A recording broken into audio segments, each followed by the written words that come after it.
सुदैवानं अनर्थ टळला. रस्त्याच्या बाजूच्या एका अवाढव्य झाडाचा अर्धभाग रविवारी सायंकाळी 4:30च्या सुमारास अचानक कोसळला. सुट्टीचा दिवस असल्यानं या मार्गावरून वाहतूक कमी होती. नीटमुळे 12वीची पुरवणी परीक्षा 10 दिवस लांबणीवर. गोवा बोर्डाचा निर्णय विद्यार्थ्यांमध्ये समाधान. दोन्ही परीक्षा होत्या एकाच वेळी.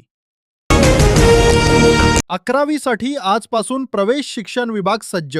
10वीचा निकाल आज रविवारी जाहीर झाल्यानंतर आता विद्यार्थ्यांचे लक्ष 11वीच्या प्रवेश प्रक्रियेकडे लागले आहे. 15 विद्यालयामध्ये ऑनलाईन प्रवेश प्रक्रिया. सोमवारपासून प्रवेश प्रक्रिया प्रारंभ होणार. राज्यात एकूण 110 उच्च माध्यमिक विद्यालय असून सुमारे 15 विद्यालयांमध्ये ऑनलाईन प्रक्रिया राबवली जाणार आहे. राज्यात उन्हाचा तडाखा अधिक तीव्र झाला असून महाराष्ट्रातील तब्बल 22 शहरांमध्ये तापमानाचा पारा 40 पार गेला आहे. सोमवारी विदर्भातील काही जिल्ह्यांमध्ये उष्णतेची लाट येण्याची शक्यता भारतीय हवामानशास्त्र विभागाने वर्तवली आहे. रिया चक्रवर्तीची बँक खाती खुली. अंमली पदार्थ नियंत्रण विभागाचे NCB अभिनेत्री या चक्रवर्ती सहकुटुंबाची 4 बँक खाते खुली करण्याचे आदेश देण्यात आले आहे. विजेचा धक्का लागून पालयेत युवकाचा मृत्यू. पालये पेडणे येथील स्वप्नील परब वय 39 वर्ष या युवकाला विजेचा धक्का लागल्यामुळे त्याचा दुर्दैवी मृत्यू झाला. पाहुण्यांनी हौसेनं केलेला आहेर चोरानं लांबवला. आरमलातील लग्न समारंभातून 8 तोळे सोन्यासह 20 लाखांची हातसफाई. दुचाकीच्या धडकेत दोघेजण ठार. बागा येथील दुर्घटनेत अन्य दोघे जखमी. कामावरून घरी परतताना घाला. मुंबईच्या दुचाकीस्वारावर गुन्हा दाखल. कार्यक्रमात गोळीबार. डोनाल्ड ट्रम्प बचावले. अमेरिकेत खळबळ. हल्लेखोर ताब्यात. गोळीबाराची घटना झाल्यानंतर ट्रम्प आणि मेलानिया यांना सुरक्षित ठिकाणी नेण्यात आले. वाळपई अवकाळी पावसासह चक्रीवादळाचा तडाखा. झाडांची मोठ्या प्रमाणात पडझड. घरावर झाडे कोसळून लाखोंची नुकसान. खांब कोसळल्याने वीज खंडित. 12 ठिकाणी रस्त्यावर झाडाझडती. 9 दिवसांनी खट्टर गोव्यात. 6 दिवसांची कोठडी क्राईम ब्रँचने हिमाचलमधून केली अटक. 410 पैकी 178 शाळांचा निकाल 100% यंदाही मुलींनी बाजी मारली.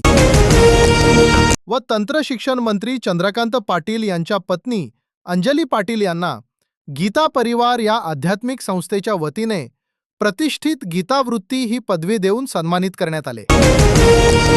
पुरंदरचा क्रांतिकारी इतिहास. रुपेरी पडद्यावर स्वतंत्र लढ्यात महाराष्ट्राची बारडोली म्हणून ओळखल्या जाणाऱ्या सासवड आणि पुरंदरच्या मातीची इतिहास आता चित्रपट आणि पुस्तकाच्या माध्यमातून जगासमोर येणार आहे. नवतपा सुरू झाला का राजे हो. अकोल्याचा पारा 46.9 अंशावर. अकोला उष्णतेच्या लाटेत विदर्भ पळून निघाला. विदर्भाच्या आणि शहरातील तापमान. भंडारा 44 अंश. गडचिरोली 44.6. गोंदिया 44.4. प्रसिद्ध छायाचित्रकार रघु यांचे निधन. वयाच्या 83व्या वर्षी घेतला अखेरचा श्वास. भोपाळमधील वायू दुर्घटनेशी संबंधित छायाचित्रे विशेष गाजवली होती. खत विक्रेत्यांचा आजपासून बंद. राज्यातील कृषी सेवा केंद्राचे विक्रेते होणार सहभागी कृषी निविष्ठा. विक्रेत्यांना होणाऱ्या त्रासाच्या विरोधात माफदाने हा बंद पुकारला आहे. सलीम डोलाला इस्तंबूल आंतरराष्ट्रीय अंमली पदार्थ तस्कर शनिवारी अटक करण्यात आली. भारत न्यूझीलंडमध्ये आज व्यापार करार. सर्वात जलद करार. भारतीय निर्यातदारांना शुल्कमुक्त प्रवेश. मनुष्याच्या शक्तीला शील गरजेचे. डॉक्टर मोहन भागवत. नागभूषण व युवा नागभूषण पुरस्कार होणार. वैद्यकीय परिषदेसाठी शांततेत मतदान.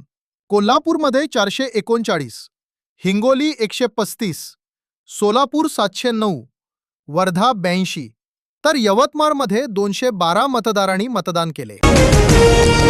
अमेरिका, इस्रायल आणि इराण यांच्यातील संघर्षाच्या पार्श्वभूमीवर निर्यात झालेल्या परिस्थितीतही राज्यातील आंब्या निर्यातीला सुरुवात झाली आहे.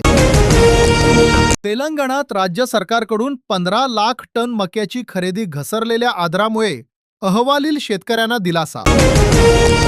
सिंधू कराराच्या समितीने पाक अडचणीत पाण्याच्या अडचणीमुळे पाकिस्तान हैराण झाला. अर्धवट जळलेल्या अवस्थेत आढळला महिलेचा मृतदेह राजुरा लघु प्रकल्पाजवळ. घटना अघोरी पूजेतून नरबळीची शंका. मुंबई पुणे प्रगती मार्गावरील महत्वाकांक्षी मिसिंग लिंक प्रकल्प पूर्ण झाले असून 1 मे रोजी उद्घाटन होणार आहे. नृत्य विस्कारातून साकारली श्रीराम कथा. वन्यजीव संरक्षण कायद्यानुसार पोपट हा वन्यजीव असल्याने पोपटांनी केलेले नुकसानीची शेतकऱ्याला भरपाई द्यावी असे आदेश नागपूर खंडपीठाने राज्य सरकारला दिले आहे. माढा 295 सदनिका ऑनलाईन वितरित करणारा. बस पळवणाऱ्यावर ससूनमध्ये उपचार. दिवसा पळवणाऱ्या आरोपीला शिवाजीनगर पोलिसांनी अटक केली. त्याचे मानसिक संतुलन ठीक नसल्याने पोलिसांनी त्याला रुग्णालयात दाखल केले.